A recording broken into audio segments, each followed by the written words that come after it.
Sports Limelight, episode 16. Hello, Drew.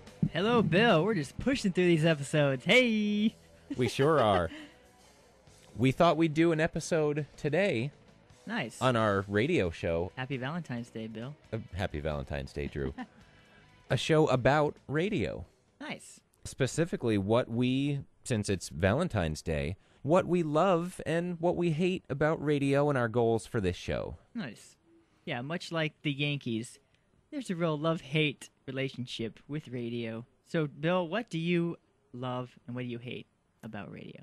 There are shows I love. There are shows I hate. Hosts I love. Hosts I hate. Nice. I hate yelling. I don't like people yelling at me. What? I don't like being talked down to. What are you talking about? I don't like contrived arguments. And you get a lot of that on ESPN TV now these days too. Yeah. Shows I love now. Now, what do you listen to? Well, I listen to Sports Limelight. That's Oh, you my too, huh? favorite show. Yeah. Man, do you know what I love? I love empty rhetoric and arrogance. I'm just kidding. No, I disagree with you. Let's argue loudly. Whoever yells loudest wins the argument. I don't really listen or watch a lot of sports radio that much. But as far as people that I've seen, I guess I could just say Jim Rome. I've seen him. I've seen his show. What's his name? Who's the bald guy? Scott Van Pelt. That guy. Oh, okay. He's all right. Yeah, he's all right. Dan Patrick, kind of smug. Don't really care much for him. But that's about it. Now, shows I love Steve Zabin. Oh, okay. He's fun. Nice. I love a couple of younger guys in New York, Rucco and Lundberg.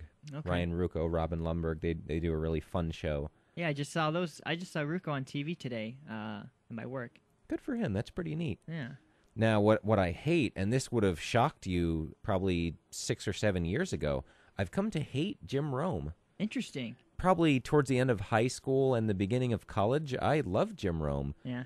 But I don't know if it was just me that changed or him that changed. Maybe, you become big, you start to kind of believe your own hype, maybe stop working hard. He's kind of become the cotton candy of sports talk radio. Just there's really no substance there at all. It sounds good for, 10 minutes or so. Like, oh, here's a guy with these takes and he's in your face. Yeah. Takes that are written out for him that he's reading. Same thing on TV. Even, word for word, he'll be saying the same hard-hitting take. Yeah, here's my take. I started hating him when he called Jim Everett Chris Everett.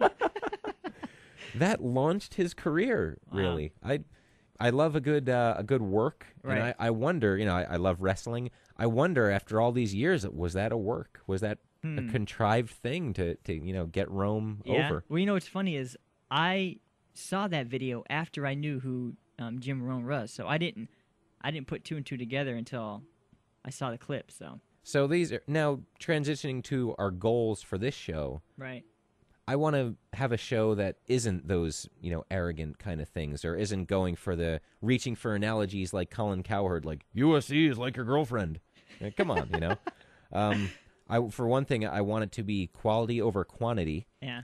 Hopefully you listeners have noticed that already. 2 hours a week can become a burden both for us to do and for, listeners to listen to. Right. Short and sweet. Yeah, so and I understand the listening aspect too because of the sheer volume of sports talk radio I listen to. It definitely qualifies me as a hoarder of sports talk radio. Ooh, nice. A guy like Zabin, who I mentioned earlier, I want to listen to his whole show every day. Yeah. So, and that can become, that's quite a bit of time. Yeah. I like, I would like a show to be somewhat fun, funny stuff happening there. I don't want it to be just kind of boring, banter, talk back and forth. Gotta keep it fresh and, lively. Substance, camaraderie between the hosts. Yeah. You want to feel like the hosts really are friends, like they hang out and watch games together. Yeah, play some football. Sure Hopefully. should do that, yeah. Yeah, I do. It's kind of like you want the listener to feel like he's in the room with you, hanging out. We want a level-headed approach. We want to not reach for the lowest common denominator, like the easiest topic, like, hey, Tim Tebow, can he be an NFL quarterback? And so you get the passion from both sides who just want to, argue. And it's a lot easier for us to not reach for that kind of stuff when we're not soliciting calls for the show, obviously. Mm-hmm. but we want to try to give you a different perspective, just what Drew and Bill really think about these topics, and really actually think about them and not just spout off. Yeah. I like the Yankees. Me too. We'll agree to agree. Actually, I hate the Yankees. Yeah. Well, baseball season's coming, so maybe we can have some good actual organic debates on the Yankees. Ooh, nice. Good old healthy, yeah. not farm-grown debates. 2% milk. We want soy milk debates. Now, since we ventured on to baseball a little bit, are you still, you mentioned to me once that you love the Atlanta Braves teams of kind of the early 90s, mid-90s, what was a National League dynasty. Yeah. Are you still into the Braves, or have you kind of gotten off them? Well, it was pretty much what was on TV when I was growing up was either the Braves or the Cubs. So those super stations. Yeah, exactly. So, and I don't know, I just have a thing for losers. The Bills, were big in the early mid '90s. The Braves, obviously, they only won one World Series, so yeah, you just kind of rooted for them. They were good, but they just never won. Yeah, you've got that hope. People love underdogs, root for the underdogs, and we're kind of like the underdog show. There you go. Yep. Rooting for the Giants these days, I find a lot more rewarding than rooting for the Yankees, and a lot more fun because they're the underdogs, whereas the Yankees are kind of the Goliath. Mm-hmm. And it also doesn't hurt that there's the public perception of the Yankees is mostly negative, and being a Yankees fan is, mostly good, and I wouldn't trade it for any other fan base. But liking the Yankees, you lead the league in people trying to ruin it for you, if that's a statistical category. It's pretty funny, yeah. It's funny to see everybody wanting the Yankees to lose, Yeah. And I see that kind of now with also the Boston Red Sox. They have become sort of, they've gone from the underdog to, they're just like the Yankees pretty much. Yeah.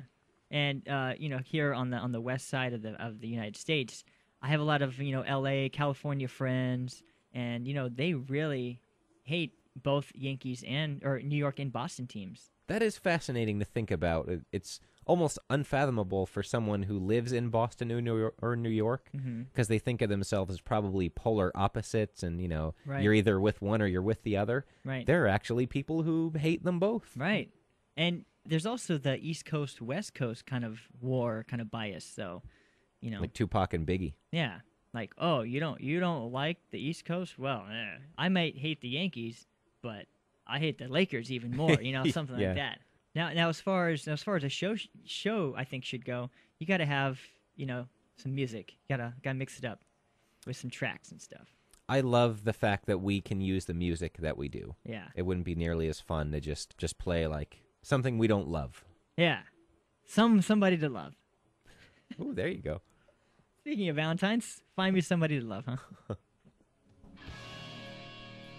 So on this Valentine's Day, we talk about love, we talk about hate when it comes to sports talk radio, and as we got into a few other things as well. Yeah. You never know where it's going to take you sometimes. We just start talking, and stuff happens. Stuff happens. Sports Limelight, where stuff happens. Thank you again for listening. As always, happy Valentine's Day, and we'll see you next time.